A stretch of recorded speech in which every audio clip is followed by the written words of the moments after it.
Hi, welcome to today's video. My name is Paul. So this week, again, I'm using these Derwent XL charcoal and graphite blocks. I feel as though I've been using these pretty much every day for about the last 4 weeks or so. I'm still sort of obsessed with them.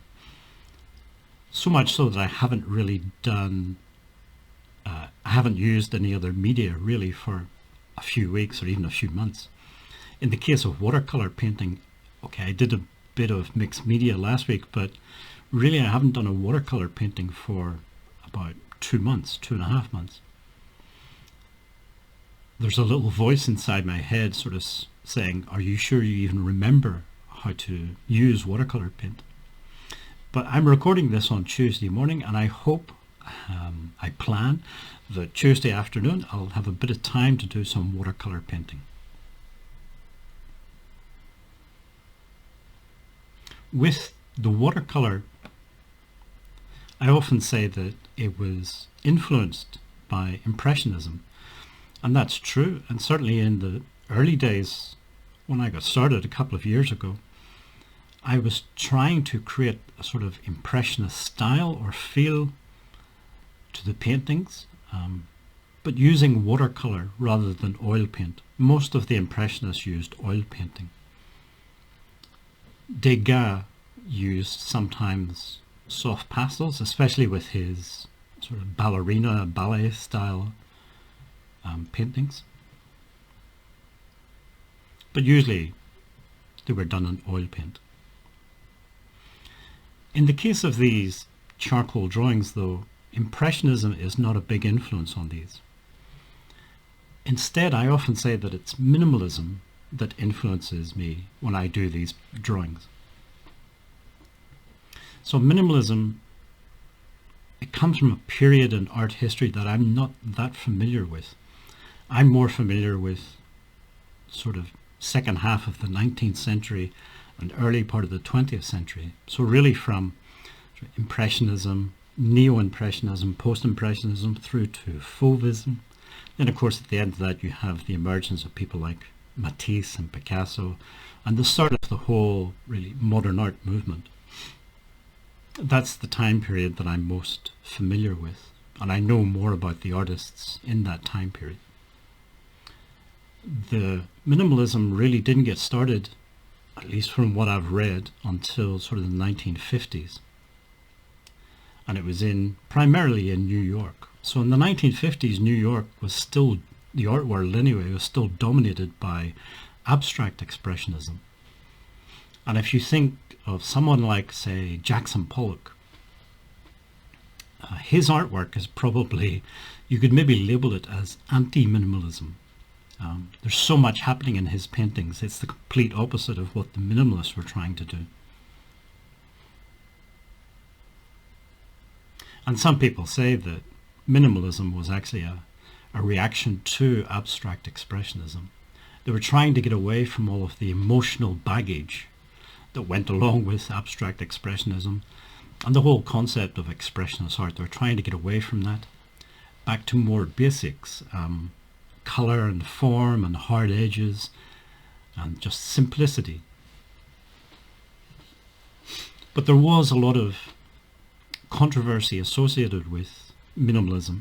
First of all, the artists who are often labeled as minimalist artists did not self-apply that label. They didn't like that label. They maybe felt that there was negative connotations with the idea of minimalism. And maybe it somehow reduced the importance of their artwork. For me, when I say these drawings are influenced by minimalism, maybe what I mean is I'm interested in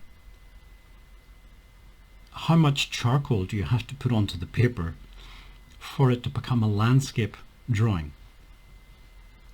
For example, if at the beginning of this drawing, I just put a line across the middle of the paper, and that's the horizon line. Everything above it is the sky, everything below it is the land. What if I just stopped there? What if I said, okay, that's it. I'm not going to draw in the land, I'm not going to draw in the sky. I'm going to leave that for you, the viewer, to fill in those blank spaces. how many people would be happy with that, would accept that as a landscape drawing? Probably not a lot. And it's one of the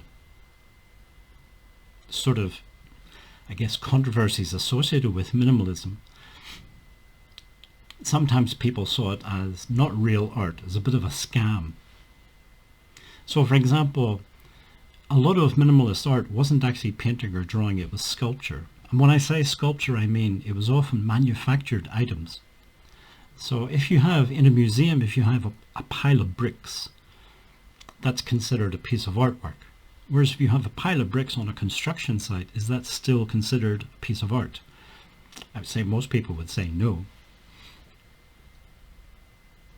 So it's the same with the line across a piece of paper. Is that just a line across a piece of paper, or is that a finished drawing? So these sort of things interest me, but I guess in the terms of these landscape drawings, I don't go that deep. It's more just the presence of marks or the absence of marks, and how much do I need to put onto the paper for it to become a landscape drawing.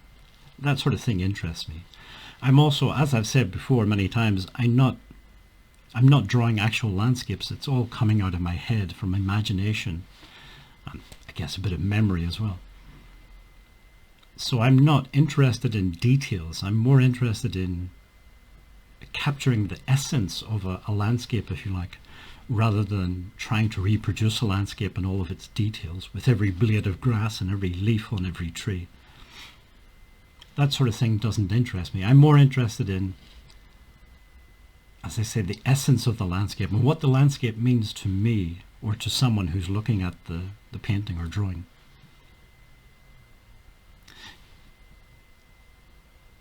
Anyway, these are the 4 drawings that I did, or the 4 sketches. I used some colored sort of craft paper. It's not really drawing paper, but it's fine for charcoal. I especially like the 2 paintings on the left that were done on the sort of beigey brown paper. I think that color works well with the colors of the charcoal and graphite blocks.